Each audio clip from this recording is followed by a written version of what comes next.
ഇന്നത്തെ ക്ലാസ്സിൽ ഇന്ത്യൻ ഭരണഘടനയിലെ 8ാമത്തെ ചാപ്റ്റർ എന്ന് പറയുന്നത് പ്രാചീന ഭാരതത്തിലെ ഗ്രാമഭരണം. പ്രാചീന ഇന്ത്യ ഗ്രാമങ്ങളുടെ ഒരു കൂട്ടമായിരുന്ന ഒരു കാർഷിക സമൂഹമായിരുന്നു. പ്രാചീന ഇന്ത്യയുടെ അടിസ്ഥാന ഘടകം സ്വയംഭരണ സംവിധാനമുള്ള ഗ്രാമങ്ങളാണ്. ബുദ്ധകാലഘട്ടത്തിൽ പ്രാദേശിക സമിതികൾ അറിയപ്പെടുന്നത് ജനപദങ്ങൾ എന്ന പേരിലാണ്. ബുദ്ധകാലഘട്ടത്തിൽ നഗരസഭകളും പൗരസഭകളും ഗ്രാമസഭകളും നിലനിന്നിരുന്നു. 5 എന്നർത്ഥം വരുന്ന പഞ്ച എന്ന സംസ്കൃത വാക്കും സമ്മേളനം അഥവാ യോഗം എന്നർത്ഥം വരുന്ന ആയത്ത് എന്ന പദവും കൂട്ടിച്ചേർന്നാണ് പഞ്ചായത്ത് എന്ന പദം രൂപപ്പെട്ടത്. 5 പേരടങ്ങുന്ന ഒരു സമിതിയുടെ ഭരണം എന്നാണ് ഇതിൻ്റെ അർത്ഥം.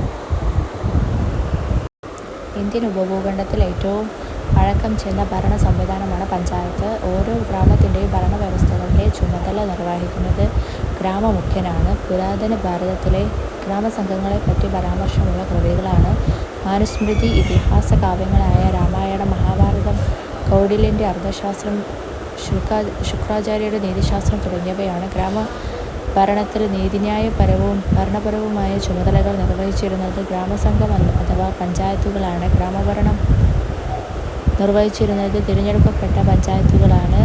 ഗ്രാമജീവിതത്തിൻ്റെ ഇന്ദ്രിയങ്ങളാണ് പഞ്ചായത്തുകൾ. ഗ്രാമമുഖ്യനെ ഇതിൻ്റെ തലച്ചോറായി കരുതുന്നു. വേദകാലഘട്ടത്തിൽ ഗ്രാമമുഖ്യനെന്നറിയപ്പെട്ടിരുന്നത് ഗ്രാമണിയാണ്. വേദകാലഘട്ടത്തിൽ ഓരോ ഗ്രാമത്തിലും യോഗങ്ങളും ഭരണസമിതികളും ഉണ്ടായിരുന്നു. പിന്നെ അടുത്തത് മൗര്യ കാലഘട്ടം. ഭരണ സൗകര്യത്തിനായി മൗര്യ സാമ്രാജ്യം വിവിധ പ്രവിശ്യകളായും ജനപദങ്ങളായും ഗ്രാമങ്ങളായും വിഭജിക്കപ്പെട്ടിരുന്നു. രാജ്യ തലസ്ഥാനത്തിന് തൊട്ടടുത്തുള്ള പ്രവിശ്യകൾ രാജാവിൻ്റെ നേരിട്ടുള്ള നിയന്ത്രണത്തിലായിരുന്നു. മറ്റെല്ലാ പ്രവിശ്യകളെയും ഭരണം നിയന്ത്രിച്ചിരുന്നത് രാജകുടുംബങ്ങളായിരുന്നു. എല്ലാ സംസ്ഥാനങ്ങളും സ്ഥാനികന്മാരുടെ കീഴിൽ ജനപദങ്ങളായും ജനപദങ്ങൾ ഗ്രാമികരുടെ കീഴിൽ ഗ്രാമങ്ങളായും വിഭജിക്കപ്പെട്ടു. ഭരണകാര്യങ്ങൾ ഗോപൻ എന്നറിയപ്പെട്ടിരുന്നത് ഗ്രാമമുഖ്യൻ്റെ മേൽനോട്ടത്തിലാണ് നടന്നത്. മൗര്യ കാലഘട്ടത്തിൽ എല്ലാ നഗരങ്ങളിലും തദ്ദേശ സ്വയംഭരണ സ്ഥാപനങ്ങൾ പ്രവർത്തിച്ചിരുന്നു.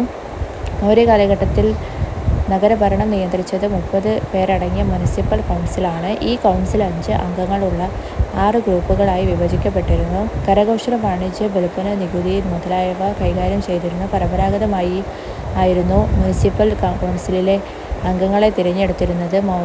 മൗര്യ ഭരണകാലത്ത് ഓരോ ഗ്രാമത്തിൻ്റെയും ഭരണകാര്യങ്ങൾ തിരഞ്ഞെടുക്കപ്പെട്ട ഗ്രാമികന്മാരുടെ നിയന്ത്രണത്തിൽ നടന്നിരുന്നുവെന്ന് പരാമർശിച്ചിരുന്ന കൃതിയാണ് ഇന്ത്യക. പിന്നെ ഗുപ്ത കാലഘട്ടം. ഭരണനിർവഹണത്തിനായി ഗുപ്ത സാമ്രാജ്യത്തെ വിഭജിച്ചിരുന്ന ചെറു പ്രവിശ്യകൾ അറിയപ്പെട്ടിരുന്നത് ദേശഘടകങ്ങൾ എന്ന പേരിലാണ്. ഈ പ്രവിശ്യകളിൽ ഏറ്റവും വലുത് ഭുക്തിയാണ്. ഭുക്തിയുടെ ഭരണം നിയന്ത്രിച്ചിരുന്നത് രാജവംശത്തിൽപ്പെട്ട വൈസ്രോയിമാരാണ്. ഓരോ ഭുക്തിയും വിഷയാസ് എന്ന പേരിൽ ജില്ലകളായി വിഭജിക്കപ്പെട്ടു. ഈ ജില്ലകൾ ഭരിച്ചിരുന്നത് അയുക്തനാണ്. ഗ്രാമികൻ്റെ നിയന്ത്രണത്തിലുള്ള ഗ്രാമങ്ങളായിരുന്നു രാജ്യത്തിൻ്റെ അടിസ്ഥാന ഭരണതലം എന്ന് പറയുന്നത്. പിന്നെ 2ാം ചോളഭരണകാലം. ചോള സാമ്രാജ്യത്തെ മണ്ഡലങ്ങൾ എന്നറിയപ്പെട്ട 8 പ്രവിശ്യകളായി തിരിച്ചിരുന്നു. മണ്ഡലത്തെ വളനാടുകളെ നാടുകളായും വിഭജിച്ചു. സ്വയംഭരണാധികാരമുള്ള ഗ്രാമങ്ങൾ അറിയപ്പെട്ടിരുന്നത് കോട്ടം എന്ന പേരിലാണ്. എല്ലാ ഗ്രാമങ്ങളും സ്വയം ഭരണാധികാരമുള്ളതും സ്വയം പര്യാപ്തവുമായിരുന്നു. പ്രായപൂർത്തിയായ എല്ലാവരും ഉൾപ്പെട്ട ഒരു സമിതിയാണ് ഗ്രാമഭരണം നിയന്ത്രിച്ചത്. ഇതിനായി പ്രവർത്തിച്ച 2 തരം സമിതികളാണ് ഊര്, സഭ എന്നിവയാണ്. ഗ്രാമത്തിലെ മുഴുവൻ പേരും ഊരിലെ അംഗങ്ങളായിരുന്നു. എന്നാൽ സഭയിൽ ബ്രാഹ്മണർ മാത്രമേ ഉൾപ്പെട്ടിരുന്നുള്ളൂ. ഓരോ സഭയും പല പഞ്ചായത്തുകളായി വിഭജിക്കപ്പെട്ട് പ്രത്യേക ഉത്തരവാദിത്വങ്ങൾ നിറവേറ്റിയിരുന്നു. നീതി നിർവഹണം,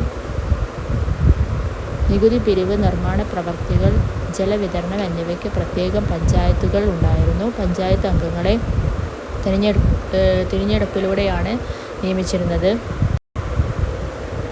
അടുത്തത് പഞ്ചായത്തുകൾ. ബ്രിട്ടീഷ് ഭരണ കാലഘട്ടത്തിൽ പ്രാഥമിക ഭരണ സംവിധാനം ബ്രിട്ടീഷുകാരുടെ പ്രാഥമിക പരിഗണനയിലല്ലാതെയാണെങ്കിലും ഗ്രാമസ്വരാജ് ഇന്ത്യയിൽ വ്യാപകമായിരുന്നു. ഇന്ത്യയിലെ തദ്ദേശ സ്വയംഭരണ സ്ഥാപനങ്ങൾ ബ്രിട്ടീഷ് ഭരണകൂടത്തിൻ്റെ സൃഷ്ടിയാണ്. ബ്രിട്ടീഷ് ഇന്ത്യയിൽ ആദ്യമായി രൂപീകരിക്കപ്പെട്ട പ്രാഥമിക ഭരണ സംവിധാനം മദ്രാസ് മുനിസിപ്പൽ കോർപ്പറേഷനാണ്. ബ്രിട്ടീഷ് ടൗൺ മാതൃകയിൽ മദ്രാസ് മുനിസിപ്പൽ കോർപ്പറേഷൻ രൂപീകരിച്ച വർഷം 1887 ഇത്തരം നഗര കൗൺസിലുകൾ രൂപീകരിച്ചത് നികുതി പിരിവിനുള്ള സൗകര്യത്തിനായിരുന്നു. അധികാര കേന്ദ്രീകരണം ഭരണകാര്യക്ഷമതയ്ക്ക് അത്യന്താപേക്ഷിതമാണെന്ന് മനസ്സിലാക്കിയ മോയോ പ്രഭു തിരഞ്ഞെടുക്കപ്പെട്ട നഗരഭരണ സമിതി രൂപീകരിച്ചു. 1857 ഒന്നാം സ്വാതന്ത്ര്യ സമരത്തിനു ശേഷം ഉണ്ടായ സാമ്പത്തിക പ്രശ്നങ്ങൾക്കുള്ള പരിഹാരമെന്ന നിലയിൽ മോയോ പ്രഭുവിൻ്റെ ഈ തീരുമാനം ഭാഗികമായി സ്വീകരിക്കപ്പെട്ടു.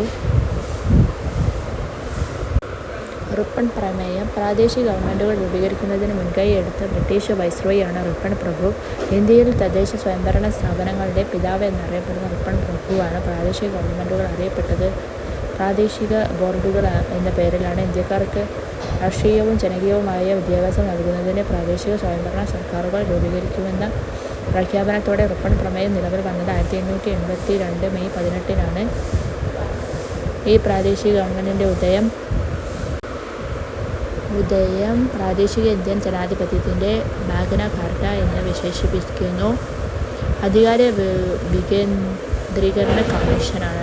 കമ്മീഷൻ്റെ അധ്യക്ഷൻ ചാൾസ് കോഫ് ഹൗസ്. കമ്മീഷൻ്റെ പ്രധാന നിർദ്ദേശം 5 അംഗങ്ങൾ വീതമുള്ള പഞ്ചായത്ത് സമിതികൾ ജില്ലാ കളക്ടറുകളുടെ നിയന്ത്രണത്തിൽ പ്രവർത്തിപ്പിക്കുക എന്നതാണ്. പിന്നെ ഗവൺമെൻറ് ഓഫ് ഇന്ത്യ ആക്റ്റാണ്. മിൻറ്റോ മോർലി ഭരണ പരിഷ്കാരങ്ങളാണ്. 1909 ഗവൺമെൻറ് ഓഫ് ഇന്ത്യ ആക്ട് നിലവിൽ വന്നത്. ഈ നിയമത്തിൻ്റെ ഉദ്ദേശ്യം പ്രവിശ്യ ഭരണസമിതികൾക്ക് കൂടുതൽ അധികാരങ്ങൾ നൽകുക എന്നതാണ്. പിന്നെ മൊണ്ടേഗു ചേംസ്ഫോർഡ് പരിഷ്കാരങ്ങളാണ്. 1919 ഗവൺമെൻറ് ഓഫ് ഇന്ത്യ ആക്ടിൻ്റെ അടിസ്ഥാനം മൊണ്ടേഗു ചേംസ്ഫോർഡ് ശുപാർശകളായിരുന്നു. പ്രവിശ്യകളിൽ പഞ്ചായത്ത് നിയമം പ്രാബല്യത്തിൽ വന്നു എന്നതായിരുന്നു ഈ നിയമത്തിൻ്റെ പ്രധാന കാരണം. നിയമത്തിൻ്റെ അടിസ്ഥാനത്തിലാണ് ദ്വിഭരണ സമ്പ്രദായം നിലവിൽ വന്നത്.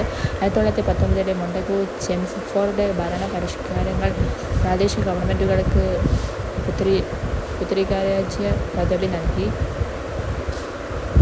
പിന്നെ government of India act British ഇന്ത്യയിലെ പഞ്ചായത്തുകളുടെ പരിണാമത്തിൻ്റെ മറ്റൊരു നാഴികക്കല്ലാണ്. 1935 ഇന്ത്യ ഗവൺമെൻറ് നിയമം മുനിസിപ്പൽ കോർപ്പറേഷൻ, ജില്ലാ ബോർഡുകൾ, മറ്റ് പ്രാദേശിക സ്ഥാപനങ്ങൾ, ഗ്രാമഭരണ സമിതികൾ എന്നിവയുടെ ചുമതലകളെപ്പറ്റി ഈ നിയമത്തിൽ വ്യക്തമായി പ്രതിപാദിക്കുന്നു. ഓൾ ഇന്ത്യ ഫെഡറേഷൻ നിലവിൽ വന്നതും നേരിട്ടുള്ള തിരഞ്ഞെടുപ്പ് സമ്പ്രദായം ഏർപ്പെടുത്തിയതും ഈ നിയമത്തിൻ്റെ സവിശേഷതകളായിരുന്നു. പ്രാദേശിക ഭരണ കേന്ദ്രങ്ങൾക്കും ഗ്രാമപഞ്ചായത്തുകൾക്കും ജനാധിപത്യ രീതിയിൽ നിയമനിർമ്മാണം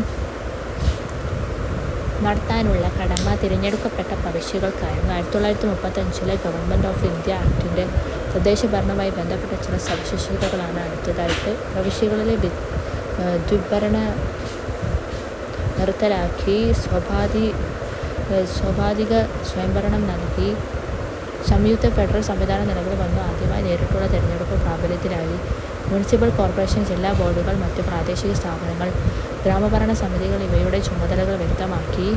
വട്ടമേശ സമ്മേളനത്തിൽ തദ്ദേശ സ്വയംഭരണ സ്ഥാപനങ്ങളെപ്പറ്റി ഗാന്ധിജി ഉന്നയിച്ച വാദങ്ങൾ ഈ നിയമത്തിൽ പ്രകടമായി. ഭരണഘടന തയ്യാറാക്കിയ സമയത്ത് ഭരണഘടനയിലെ തദ്ദേശ ഗവൺമെൻറ്റുകൾ എന്ന വ്യവസ്ഥ കോടതി മുഖേന പരിഹാരം കാണാൻ കഴിയാത്തതും ഉപദേശ സ്വഭാവം മാത്രം ഉള്ളതുമായിരുന്നു. പഞ്ചായത്തുകൾ ഉൾപ്പെടെയുള്ള പ്രാദേശിക ഗവൺമെൻറ്റുകൾക്ക് ഭരണഘടന തയ്യാറാക്കിയ സമയത്ത് മതിയായ പ്രാധാന്യം ലഭിക്കാത്തതിന് കാരണം വിഭജനം സൃഷ്ടിച്ച പ്രശ്നങ്ങളാൽ ശക്തമായ ഒരു കേന്ദ്ര ഗവൺമെൻറ്റാണ് ഭരണഘടന വിഭാവനം ചെയ്തത്. തീവ്രമായ തദ്ദേശീയവാദം ഇന്ത്യയുടെ ഐക്യത്തിനും അഖണ്ഡതയ്ക്കും എതിരാണ് എന്നായിരുന്നു ജവഹർലാൽ നെഹ്റുവിൻ്റെ അഭിപ്രായം.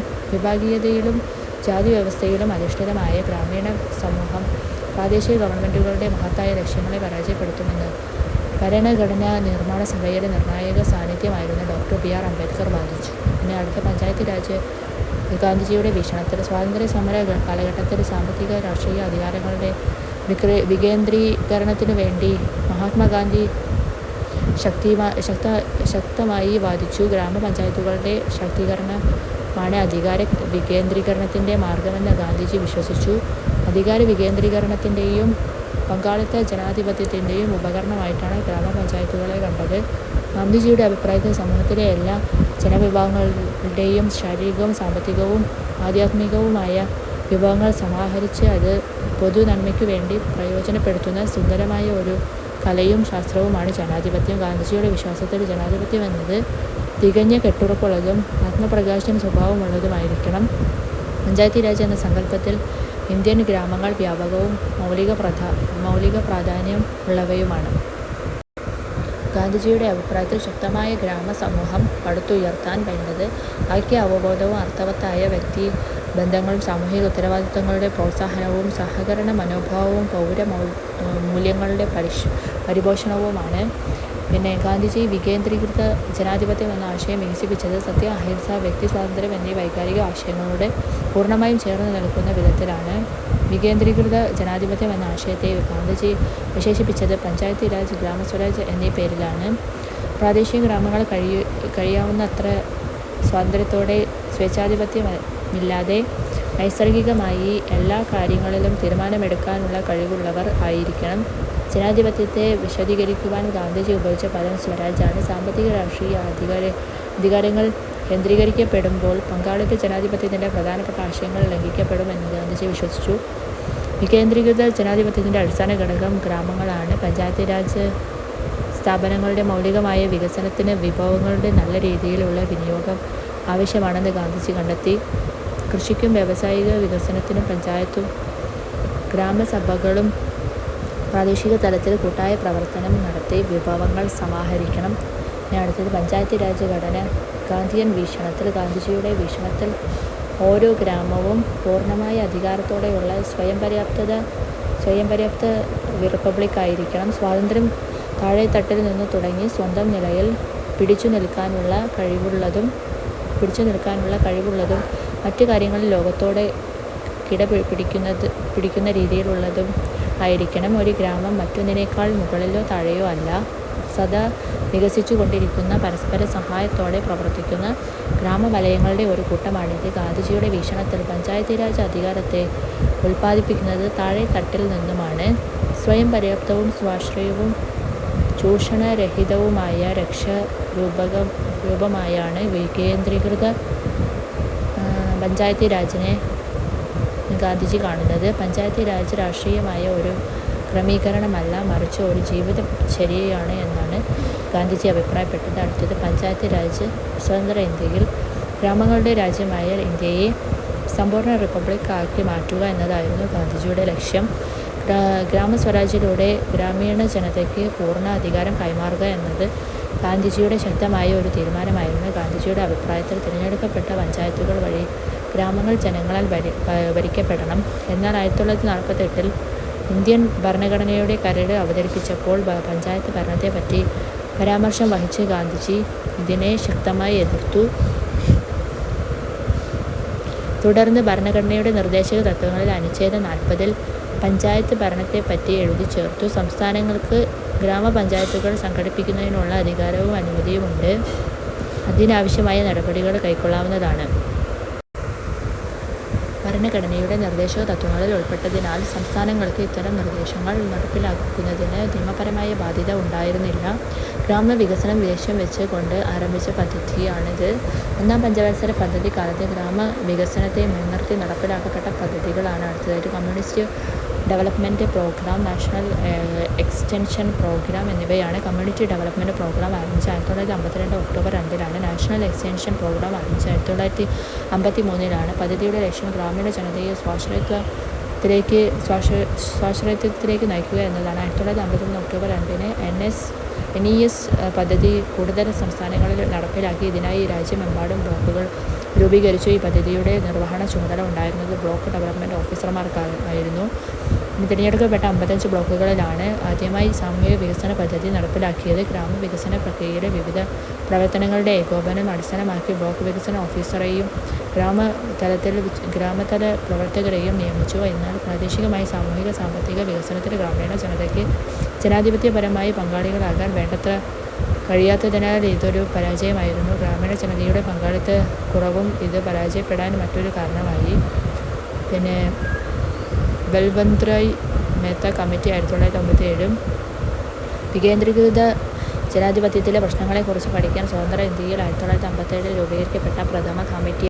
ഈ കമ്മിറ്റിയുടെ അധ്യക്ഷൻ ബൽവന്ത്രായ് മേത്തയാണ്. കമ്മിറ്റിയുടെ ചുമതല വഹിച്ചത് സാമൂഹിക വികസന പദ്ധതികളുടെ ആവശ്യങ്ങളെപ്പറ്റി പഠിച്ച് റിപ്പോർട്ട് ചെയ്യുക എന്നതാണ്. ഗ്രാമ പുനരുദ്ധാരണത്തെയും വികേന്ദ്രീകൃത ജനാധിപത്യത്തെയും കുറിച്ച് കമ്മിറ്റി പരാമർശിച്ചു. പ്രാദേശിക താൽപര്യങ്ങൾക്കും വികസനത്തിനും സാധ്യമായത് നിർവഹിക്കാൻ കഴിയാത്തതിനാൽ സാമൂഹിക വികസന പദ്ധതികൾ പരാജയമാണെന്ന് കമ്മിറ്റി കണ്ടെത്തി. കമ്മിറ്റിയുടെ 5 പ്രധാന നിർദ്ദേശങ്ങളാണ് അടുത്തതായിട്ട്. ത്രിതല പഞ്ചായത്ത് സംവിധാനം നടപ്പിൽ വരുത്തുക. ഗ്രാമ-ജില്ലാ തലം വരെ ബന്ധപ്പെടുത്തിയാണ് ഇത് രൂപീകരിക്കേണ്ടത്. ശരിയായ അധികാരവും ഉത്തരവാദിത്വവും ഇത്തരം സമിതികൾക്ക് കൈമാറുക. ഇത്തരം സമിതികളെ ശക്തിപ്പെടുത്താൻ വിഭവങ്ങളും മറ്റ് ഉത്തരവാദിത്വങ്ങളും അവരെ തന്നെ ഏൽപ്പിക്കുക. ക്ഷേമവികസന പ്രവർത്തനങ്ങൾ ത്രിഫല പഞ്ചായത്തുകളിലൂടെ മാത്രം നടപ്പിലാക്കുക. തുടർന്നുള്ള അധികാരമാറ്റത്തിന് ഭാവിയിൽ ഉണ്ടാകുന്ന വിധം ഒരു ത്രിതല സംവിധാനം സുഗമമാക്കുക. ഈ ത്രിതല സംവിധാനത്തിൽ ജില്ലാ പരിഷത്ത്, പഞ്ചായത്ത് സമിതി എന്നിവ ജനകീയ പങ്കാളിത്തത്തോടുകൂടി കൃഷി, കാലി വളർത്തൽ, ദുർബല വിഭാഗങ്ങളുടെ സാമൂഹിക ക്ഷേമം, സ്ത്രീ ശാക്തീകരണം, സമുദായോദ്ധാരണ പ്രവർത്തനം എന്നിവയ്ക്ക് നേതൃത്വം നൽകണം. കമ്മിറ്റിയുടെ ശുപാർശയനുസരിച്ച് സ്ത്രീകളുടെയും കുട്ടികളുടെയും ഉന്നമനത്തിനു വേണ്ടി